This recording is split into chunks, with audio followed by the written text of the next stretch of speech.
Welcome to Snoozecast, the podcast designed to help you fall asleep. On Snoozecast, we read excerpts from public domain works and occasionally original stories. We'd like to thank our listeners. If you enjoy our show, please review us on Apple Podcasts and also share it with a friend. The best place to listen to us is on our website, snoozecast.com. That way, you can play a single episode and fall asleep without another one automatically playing. This episode is supported by Gentle Snoring by a Sleeping Dog.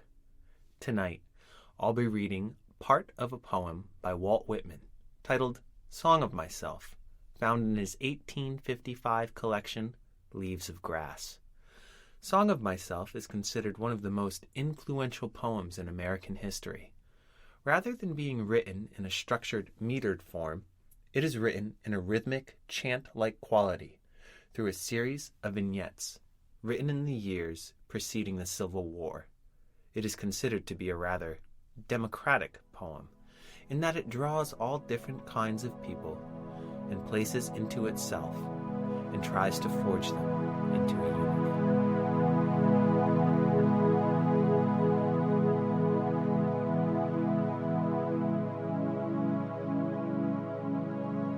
Let's get cozy. Close your eyes. Relax your body into the softness of your bed. Now, take a few deep breaths.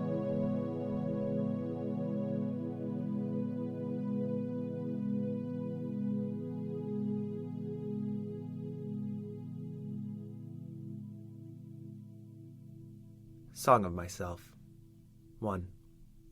I celebrate myself, and sing myself, and what I assume you shall assume. For every atom belonging to me, as good belongs to you. I loaf and invite my soul.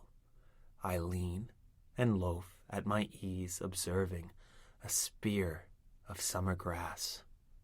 My tongue, every atom of my blood, formed from this soil, this air, born here of parents, born here from parents the same, and their parents the same.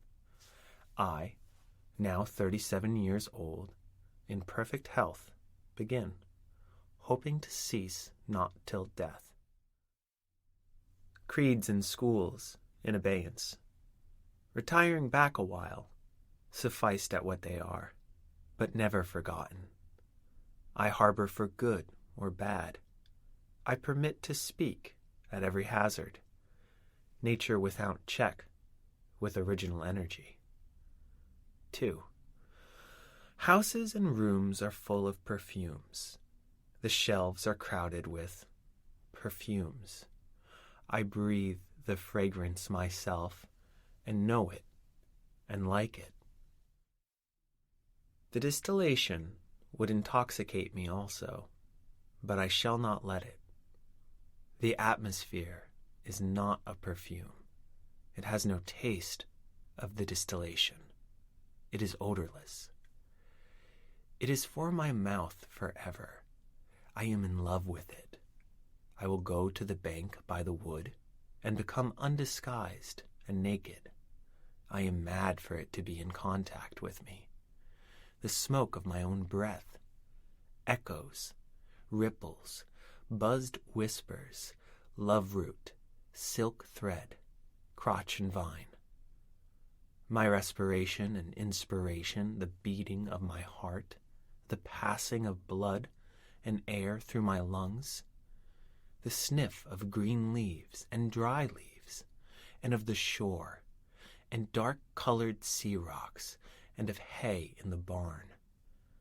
the sound of the belched words of my voice loosed to the eddies of the wind, a few light kisses, a few embraces, a reaching around of arms, the play of shine and shade on the trees as the supple boughs wag, the delight alone or in the rush of the streets or along the fields and hillsides, the feeling of health, the full noon trill, the song of me rising from bed and meeting the sun. Have you reckoned 1,000 acres much? Have you reckoned the earth much? Have you practiced so long to learn to read? Have you felt so proud to get at the meaning of poems? Stop this day and night with me, and you shall possess the origin of all poems.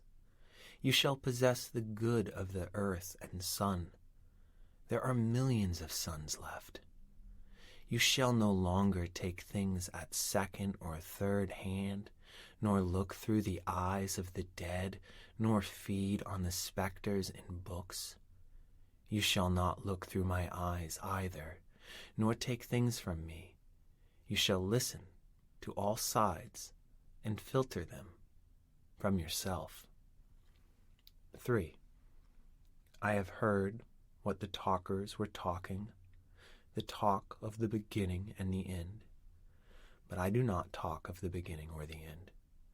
There was never any more inception than there is now, nor any more youth or age than there is now, and will never be any more perfection than there is now, nor any more heaven or hell than there is now.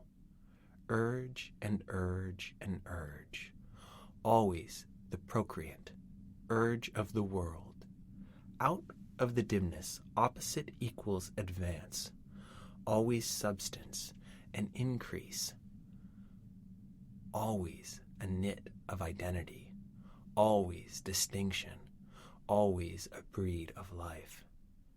To elaborate is no avail. Learned and unlearned feel that it is so.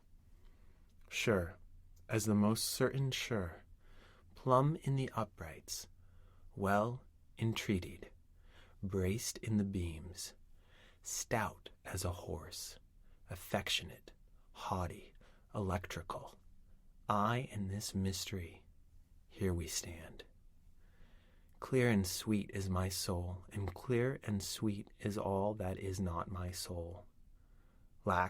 One lacks both, and the unseen is proved by the seen, till that becomes unseen, and receives proof in its turn, showing the best and dividing it from the worst. Age vexes age, knowing the perfect fitness and equanimity of things.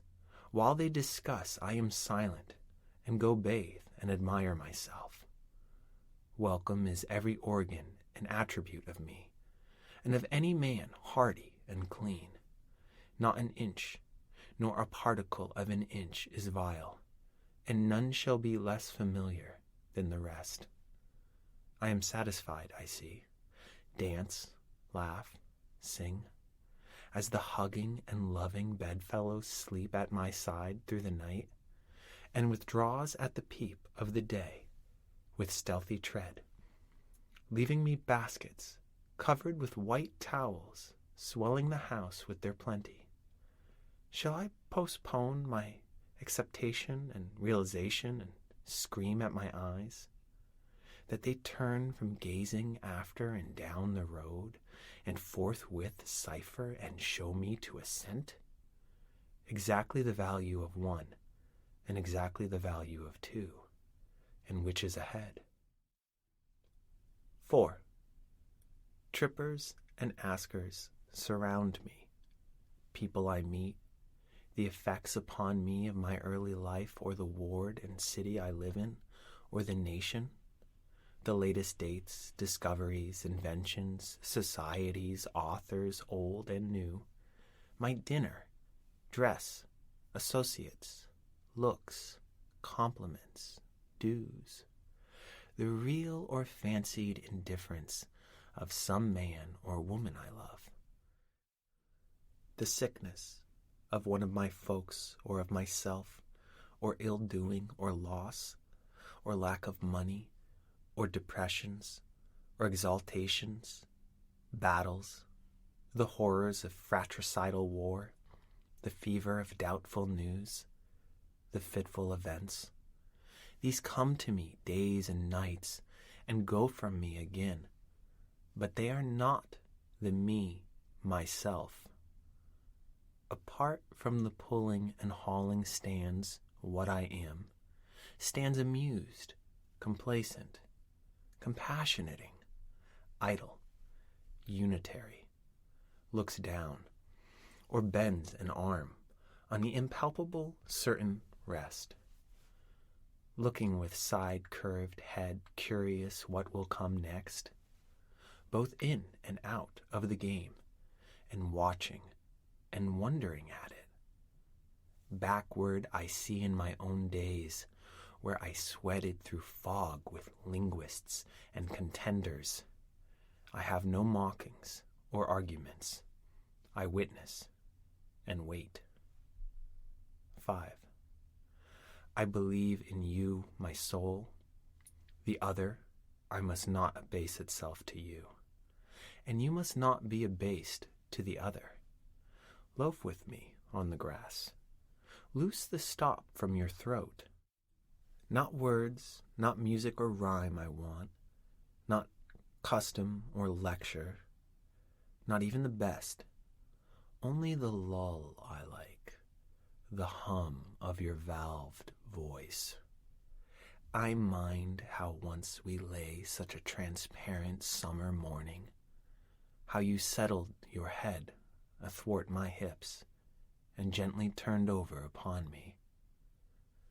Swiftly arose and spread around me the peace and knowledge that pass all the arguments of the earth, and I know that the hand of God is the promise of my own, and I know that the Spirit is the brother of my own, and that all the men ever born are also my brothers, and the women my sisters, and that a kelson of the creation is love, and limitless are leaves stiff or drooping in the fields, and brown ants in the little wells beneath them, and mossy scabs of the worm fence, heaped stones, elder mullein, and pokeweed. 6. A child said, "What is the grass?" fetching it to me with full hands. How could I answer the child? I do not know what it is any more than he. I guess it must be the flag of my disposition, out of hopeful green stuff woven. Or I guess it is the handkerchief of the Lord, a scented gift and remembrance, designedly dropped, bearing the owner's name some way in the corners, that we may see and remark and say, whose? Or I guess the grass is itself a child, the produced babe of the vegetation. Or I guess it is a uniform hieroglyphic, and it means sprouting alike in broad zones and narrow zones. And now it seems to me the beautiful, uncut hair of graves. Tenderly will I use you, curling grass. It may be you transpire from the breasts of young men. It may be if I had known them, I would have loved them. It may be you are from old people, or from offspring taken soon out of their mother's laps. And here you are, the mother's laps. This grass is very dark, darker than the colorless beards of old men, dark to come from under the faint red roofs of mouths. Oh, I perceive after all so many uttering tongues, and I perceive They do not come from the roofs of mouths for nothing. I wish I could translate the hints about the dead young men and women, and the hints about the old men and mothers, and the offspring taken soon out of their laps. What do you think has become of the young and old men? And what do you think has become of the women and children? They are alive and well somewhere. The smallest sprout shows there is really no death, and if ever there was, it led forward life, and does not wait at the end to arrest it, and ceased the moment life appeared. All goes onward and outward. Nothing collapses, and to die is different from what anyone supposed, and luckier. 7. Has anyone supposed it lucky to be born? I hasten to inform him, or her, it is just as lucky to die, and I know it. I pass death with the dying and birth with the new-washed babe, and am not contained between my hat and boots, and peruse manifold objects, no two alike, and every one good, the earth good, and the stars good, and their adjuncts all good. I am not an earth, nor an adjunct of earth. I am the mate and companion of people, all just as immortal and fathomless as myself. They do not know how immortal, but I know. Every kind for itself, and in its own. For me, those that have been boys, and that love women. For me, the man that is proud, and feels how it stings to be slighted. For me, the sweetheart and the old maid. Mothers, mothers of mothers. For me, lips that have smiled, eyes that have shed tears. For me, children and the begetters of children.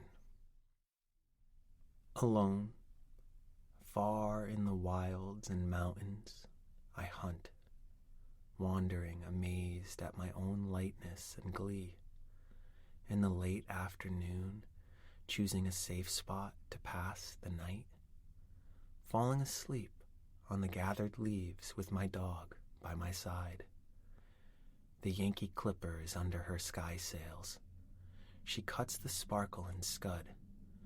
My eyes settle the land. I bend at her prow, or shout joyously from the deck.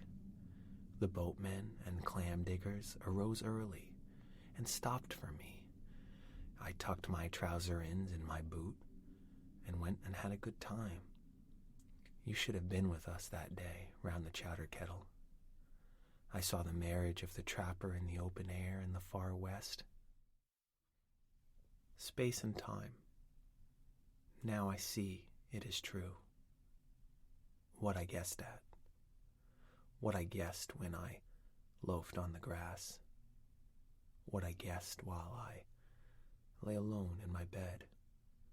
And again, as I walked the beach under the paling stars in the morning. My ties and ballasts leave me. My elbows rest in sea gaps. I skirt Syrias. My palms cover continents.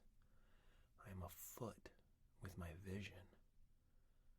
By the city's quadrangular houses and log huts, camping with lumbermen, along the ruts of the turnpike, along the dry gulch and rivulet bed, weeding my onion patch, or hosing rows of carrots and parsnips, crossing savannas, trailing in forecasts, prospecting, gold digging, girdling the trees of a new purchase, scorched ankle deep by the hot sun, hauling my boat down the shallow river, over the western, over the long